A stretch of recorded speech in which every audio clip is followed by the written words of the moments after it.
السلام عليكم ورحمة الله وبركاته. كلن وعنا ونكسن داوديال meel kasto aad nagala socotaan halkani waa wargeyska geeska Afrika kuna soo dhawaada wararkayaga.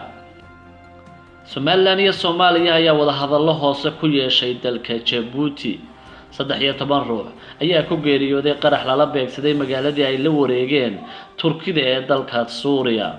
Orodyahanka caanka ah ee u dhashay dalka Itoobiya Haile Gebrselassie ayaa waxa uu sheegay in Facebook uu duminayo dalal dhisan oo caalamka ka mid ergaka kala socota Somaliland iyo Soomaaliya ayaa kulan kooban oo wada hadaladii ku saabsan ku yeeshay dalka Djibouti sidaas waxa wargeyska geeska Afrika uu xaqiijiyay ila xogogaal ah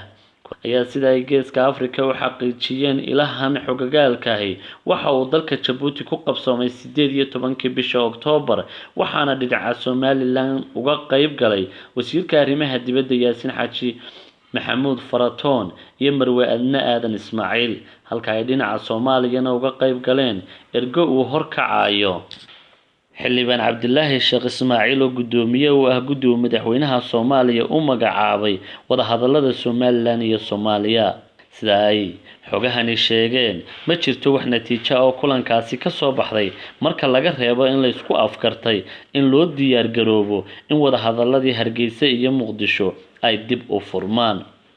laakiin ma jirto wax waqti ah oo loo qabtay in wada hadalladaasi ay ku bilaabmaan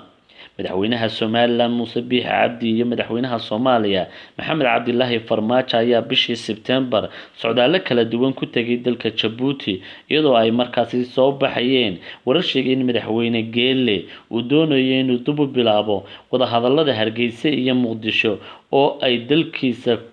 ku kulmaan labada madaxweyne waxaana la dareemi karaa inay Biixi iyo Farmaajo raali ka noqdeen inay dib u furmaan wada hadallada Somaliland iyo Soomaaliya oo muddo dheer haatan ugu yaraan 13 ruux ayaa lagu dilay qarax weyn oo gilgilay magaalada Tal Abyad oo ku taala waqooyiga Suuriya oo ay gacanta ku hayaan ciidamada Turkiga iyo mas'uuliyiinta Turkiga uu taageero wasaaradda gaashaandhigga ee wadanka Turkiga ayaa waxa ay sheegtay in ay ku dhinteen 20 qof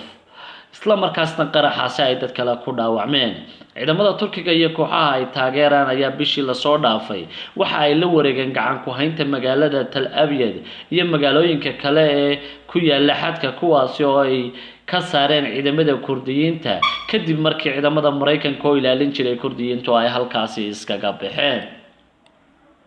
orodyahanka caanka ah ee u dhashay dalka Itoobiya Haile Gebrselassie ayaa BBC-da u sheegay inuu aad uga walwalsan yahay wararka beenta ah ee lagu faafinayo barta Facebook isagoo sheegay inay hurinayaan rabshadaha bishii hore ka dhacay deegaanada Oromada ee dalka Itoobiya kuwaasi oo sababay dhimashada 78 ruux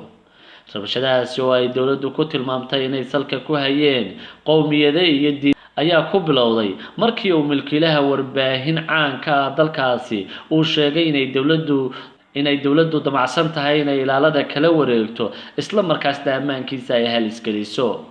Haile Gebrselassie ayaa ka cabsi qaba in xaaladda Itoobiya ka taagan ay ka sii darto isla markaasna wararka la isku dhaafsanayo Facebook oo ku tilmaamay qaar been abuur badan ay halis ku hayaan ammaanka dalkaasi daawadayaal intaasi waxaynu guud ahaanba warkeen idin haynay tan iyo kulanti dambe waaniga Maxamed Taajir iyo Bahda Geeska Afrika oo idin la sidaasiya nabadgeliyo